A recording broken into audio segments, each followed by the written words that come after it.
Bonjour.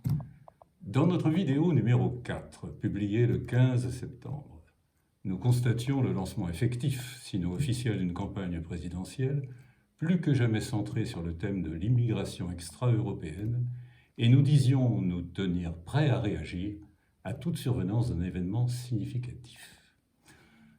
Le moins qu'on puisse dire est qu'il y a aujourd'hui abondance d'événements significatifs.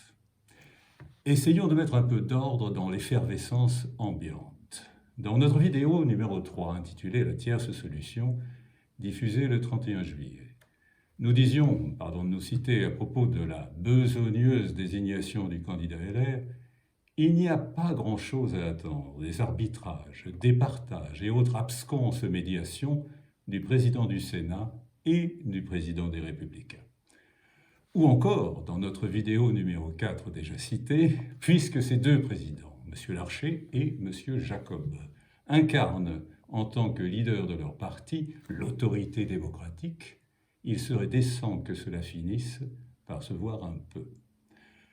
Fine prophétie, clairvoyance rare, intuition quasi divinatoire, on aimerait bien, mais bien sûr rien de tout cela. La droite traditionnelle est désespérément prévisible. Il n'est qu'un domaine dans lequel elle soit constante, et c'est sa propension quasi pathologique à avoir tout faux, tout le temps et sur tout sujet. Avec cette droite-là, on est à l'abri de toute surprise, et en particulier des bonnes. Quand on est investi d'une responsabilité voulue et conquise parfois de haute lutte, quelles doivent être, parmi d'autres, certaines des formes d'expression? L'exercice effectif de l'autorité, c'est-à-dire user fermement des pouvoirs statutaires reçus de l'élection, le contrôle de la temporalité, c'est-à-dire être le maître, sinon des horloges célestes, du moins de son bracelet-montre, la dimension stratégique, c'est-à-dire la capacité de développer un projet clair, robuste, ambitieux, fédérateur, mais aussi flexible, la réactivité, c'est-à-dire l'intelligence de situation, qui permet en temps réel d'ajuster le cap en fonction d'éventuelles données nouvelles. Énumération non limitative, bien sûr. On cherche en vain la trace, même discrète, de ces ressources pourtant élémentaires dans la conduite des affaires et des intérêts de LR au cours des derniers mois. Qu'on en juge très brièvement. Les modalités de désignation du candidat ne suffisaient-ils pas d'appliquer les articles 38 et 38-2 des statuts? N'en finissent pas de divertir les observateurs pour finalement en arriver à se défausser du choix conclusif au profit, si l'on peut dire, d'un groupuscule d'adhérents péniblement réunis en congrès, au maximum 80 000 votants. Là où il fallait respirer large, profondément, c'est-à-dire inventer une primaire ouverte aux électeurs et aux candidats hors parti, avec la présence du centre sottement négligé et une forte exposition médiatique des débats et des candidats, LR a préféré une version étriquée, frileuse, presque un huis clos, symbole de fermeture et même de cadenassage. Petit bras. Il y a ensuite la question de M. Bertrand. Ah, M. Bertrand. Voilà un ex-membre éminent de LR, ayant à grand fracas quitté son parti nourricier en 2017, sur le motif officiel qu'il ne reconnaissait plus sa famille politique en pleine dérive droitière. Regard appuyé en direction de M. Vauquier. Candidat à l'élection présidentielle, c'est bien son droit, M. Bertrand, en septembre dernier, se résout à renouer avec la structure LR. Décidément bonne fille, et lui demande, toute honte bue, son aide et son soutien, comprendre le concours de l'appareil et les sous, tout en réitérant un refus catégorique de participer à une quelconque primaire. Devant tant de prétentions, le facétieux M. Bertrand aurait dû en toute logique être remis à sa juste place, celle d'un renégat, pas même repentant, mu par une arrogante audace fondée sur la certitude qu'il est la meilleure chance de la droite, ce que les sondages, il y a quelques semaines encore, pouvaient accréditer. Ce n'est plus le cas. Retrouvant un peu de cette autorité qui lui fait tant défaut, LR laissera à M. Bertrand le seul choix auquel il puisse encore prétendre, se soumettre à la primaire du Congrès qu'il ne gagnera pas, malgré certains appuis aussi occultes qu'ambigus, ou bien poursuivre une aventure solitaire qui, comme nous l'avons déjà dit, c'était notre vidéo numéro 3, ne peut finir nulle part ailleurs que dans une impasse. Nous apprenons à l'instant d'enregistrer cette vidéo que c'est finalement la première option qui l'emporte. Monsieur Bertrand ira tout à la fois au Congrès et à Canossa. Exit Monsieur Bertrand côté cour. Entrée en scène de Monsieur Zemmour côté jardin.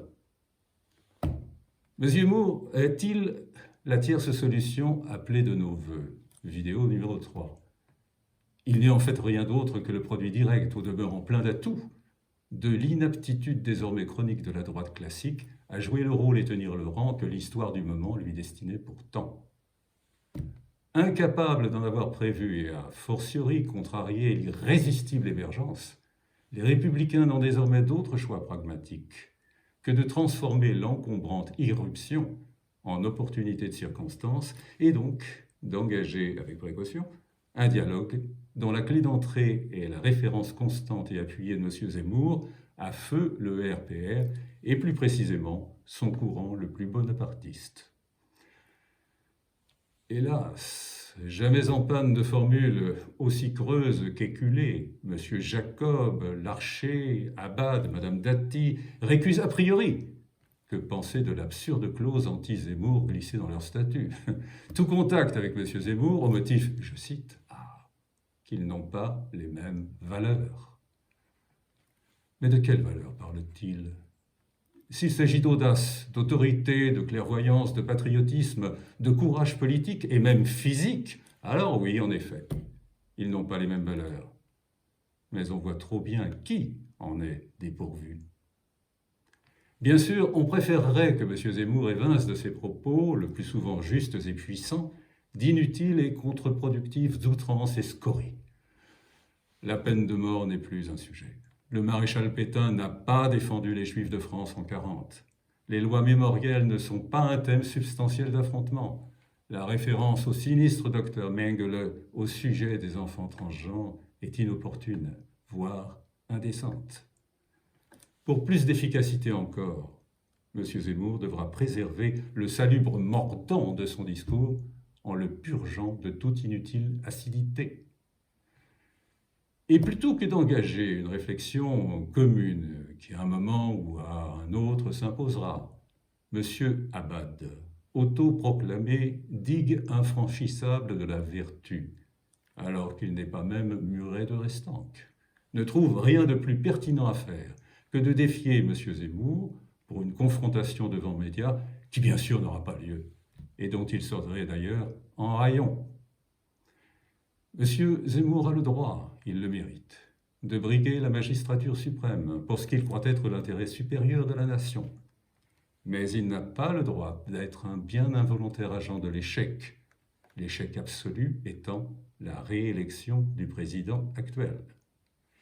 S'il accède au deuxième tour, devançant ainsi Mme Le Pen et le candidat LR, l'autre siège de finaliste étant supposé dévolu au sortant, il lui faudra, autrement que dans l'urgence, développer et conclure une stratégie d'alliance.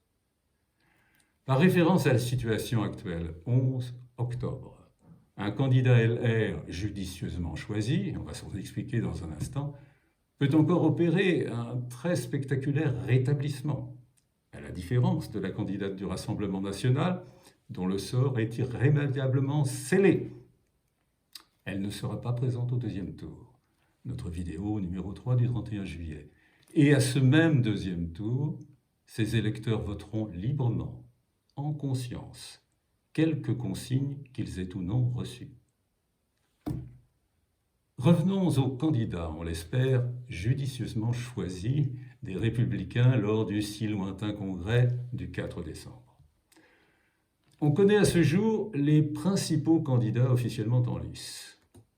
M. Bertrand, qui a des caprices, Mme Pécresse, qui a des arrière-pensées, et M. Barnier, qui a de bonnes manières.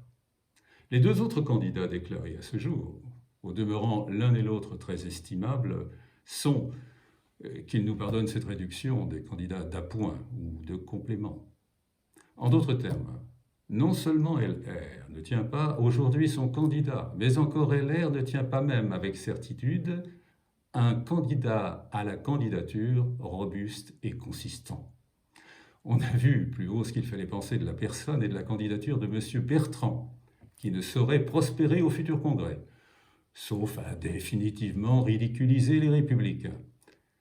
Il n'apparaît pas davantage que Mme Pécresse, dont les convictions sur tout sujet sont assez peu chevillées, ait des chances sérieuses et réelles d'être désignée. Reste M. Barnier, qui a pour lui une honnêteté intellectuelle reconnue, une réelle épaisseur politique et une indéniable stature internationale.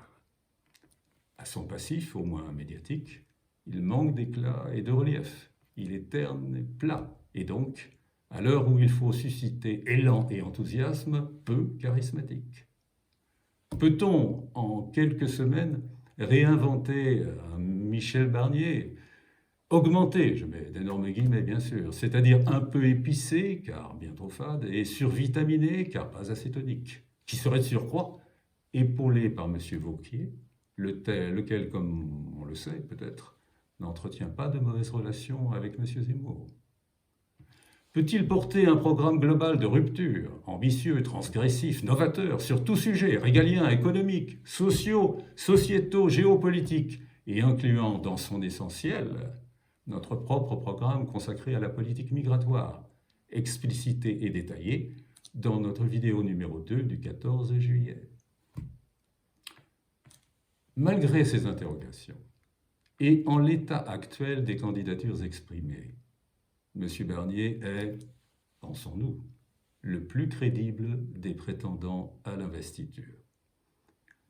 Quel que soit le choix définitif des adhérents congressistes le 4 décembre, le candidat finalement désigné ne pourra pas voir dans M. Zemmour l'adversaire qu'il n'est pas. Quel que soit le résultat du premier tour de l'élection présidentielle, le candidat LR, par hypothèse M. Barnier, mais ce peut être un autre, et M. Zemmour auront à rechercher ensemble les modalités d'une plateforme d'entente équilibrée. C'est certes une grande audace d'essayer d'imaginer ce que sont précisément les desseins de M. Zemmour. Mais si nous y succombons, notre hypothèse est qu'il n'aspire pas personnellement à la présidence, mais veut en revanche de toutes ces moelles que les idées qu'il porte au soutien de la patrie finissent par l'emporter. Être celui dans l'histoire grâce à qui un sursaut national décisif aura permis la préservation d'abord, la renaissance ensuite de la France éternelle, sera la vraie récompense de son engagement et de ses efforts. M. Zemmour n'est pas infréquentable, disait il y a peu, sous forme de litote, le président Jacob. Au-delà de ces regrettables écarts, un homme aussi lucide, qui défend son pays avec un tel courage et un réel talent, ne saurait en effet être infréquentable. Quelque goût qu'on ait en France pour le paradoxe. M. Zemmour ne sera jamais un écueil pour une droite de gouvernement honnête et déterminée, mais tout à rebours, une ressource cardinale. Nous ne sommes qu'au tout début d'une campagne qui, chaque semaine, chaque jour peut-être, va livrer son lot d'événements nouveaux. Hier encore, en lançant son parti Horizon, qui est un marigot d'ambiguïté, M. Philippe vient de nous faire savoir qu'au grand bal des hypocrites, il n'entendait pas faire banquette. Notre mouvement Rendre la France à la France reste en état d'observation intense de tous les mouvements ou inflexions qui déjà animent et agitent la campagne engagée. L'éviction, c'est-à-dire la non-réélection du président sortant, idéologiquement dangerosissime par tous moyens loyaux, est notre objectif assumé. Nous entendons, au cours des 6 prochains mois, y travailler sans relâche. N'hésitez pas à nous parler, à nous dire vos assentiments et plus encore vos divergences, vos désaccords, vos suggestions. Merci encore pour votre soutien grandissant. Et prenez bien soin de la France. À très bientôt.